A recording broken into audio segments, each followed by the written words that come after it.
shit. I just came back home from my guitar lesson and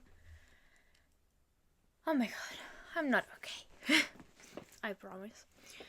What's up guys, it's Alex here. Today I want to talk about the cousin of the emo subculture, scene. Many of you might know this subculture because of scene queens. Scene queens are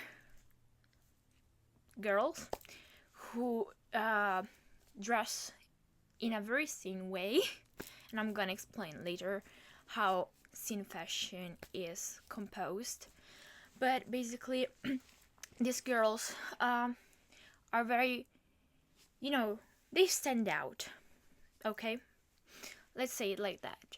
The scene subculture is often associated with the emo subculture, and many say that the scene subculture is the happy cousin of the emo subculture.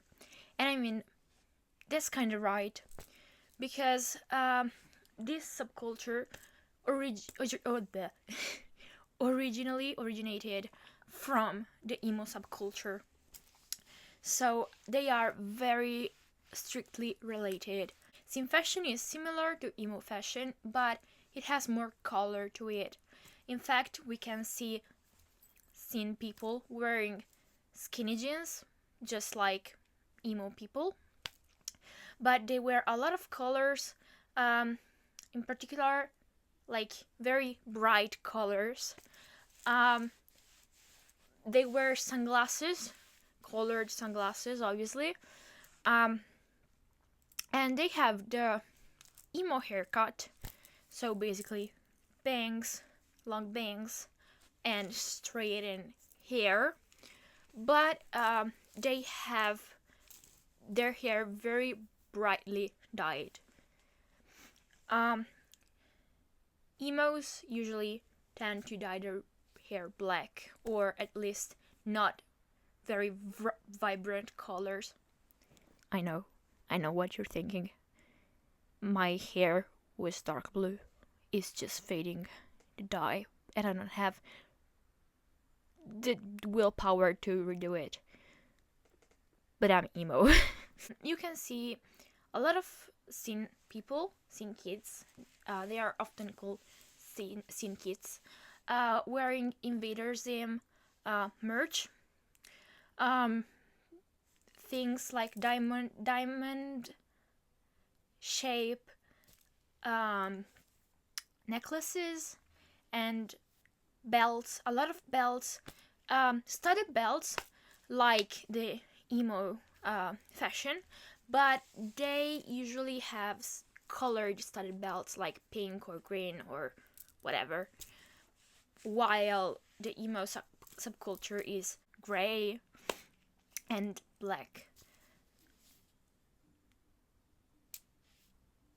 So that's it. Scene culture is often associated with music subgenres such as metalcore, crankcore, deathcore, electronic music, and pop punk. This subculture originated in the early 2000s and had its peak in the 2010s, and then it kind of fell off, even though I don't like this term, because I see a lot of scene queens or scene kids in general, and I still think they're very cool. So, okay. The biggest bands that not only were like huge in the scene, but also became mainstream are Bring Me the Horizon, Asking Alexandria, Pierce the Veil, and Metro Station. I mean, damn. Other groups that you may know that are associated with the scene culture are Cute Is What We Aim For, Attack, We Came As Romans, Bring Me the Horizon, as I said before, Paramore, Mayday Parade, oh my god, Suicide Silence, Breathe Carolina, Escape the Fate, and things like that.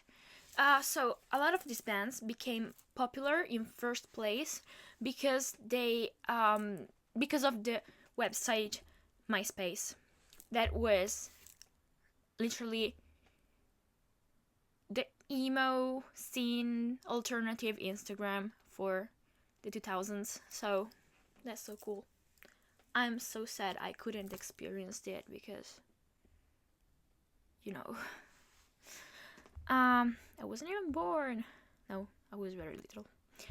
A very unique type of music that is associated with scene culture, and I didn't know about it. So please, if you're a scene kid and you feel that I'm saying bullshit, please tell me. But as I said before, music subgenre that is associated with it is the crunkcore. Crunkcore is crunk punk. It's a mix of crunk, screamo, pop, electronic, and dance music. And a lot of the music that is part of the scene kid culture are very hyperpop. Like, I would say hyperpop is one of the biggest inspiration for scene kids because it just feels so unreal, so, I don't know, trippy. Let's talk a little bit about the history behind the scene subculture. So it first originated in the early 2000s, and the name scene queen was given to girls who entered the hardcore scene just for the aesthetic and the subculture. In fact, the scene subculture was called fashioncore because a lot of other subcultures felt like scene kids were just there for the aesthetic, even though that's not true. Bring Me the Horizon was the main band of the scene subculture, and this band originated from deathcore. So as you can see, and I put myself in this too, I've always thought that scene music was like more pop, more, vibey, but I'm learning it's very punk and metalcore, deathcore. So the term scene queen, as I said before, it originated in a derogatory way, but then with MySpace and the advent of early celebrities on MySpace, scene queens were defined literally by everyone as the alternative celebrities, and that includes Audrey Kitching, Jeffree Star, and the members of Millionaires. During Warped Tour, this subgenre reached its peak with, I guess, it kinda does it for every subculture because Warped Tour is like, I don't know, the iceberg? I don't know. But yeah, we love Warped Tour, even though it's only in America. After 2010s, the scene subculture kinda declined, but then it had a revival with people like Halsey, who were very into this subculture, this fashion, etc. they revived the scene culture. As for the criticisms, sadly, the scene subculture has seen a lot of criticisms. In the early days, it was accused to be literally emo people that were happy.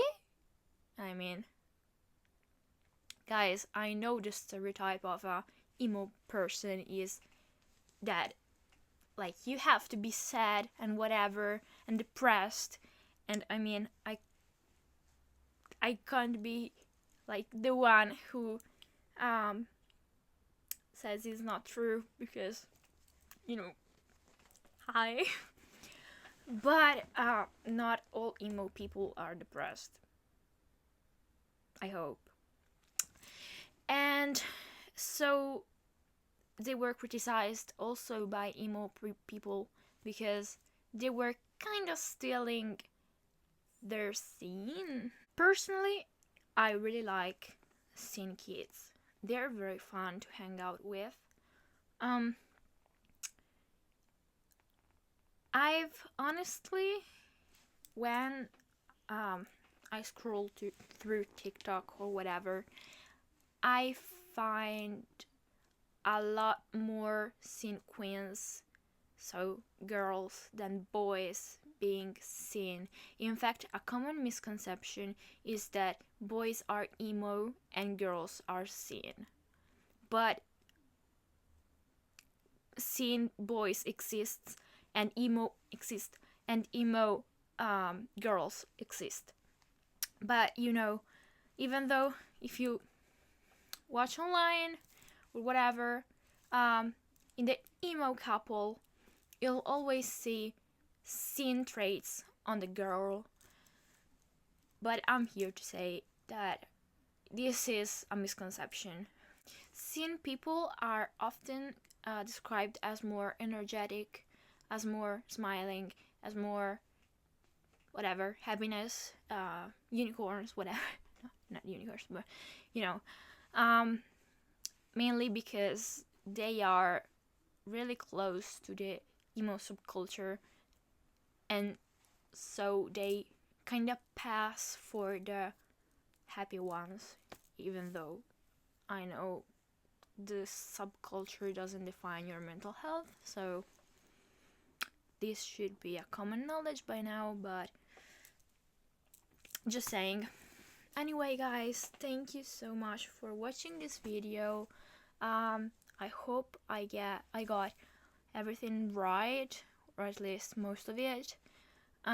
Again, I'm not seen, so the information I could find were not like super duper wow. But yeah. Bye guys, don't forget to like, subscribe and comment on what you wanna see next.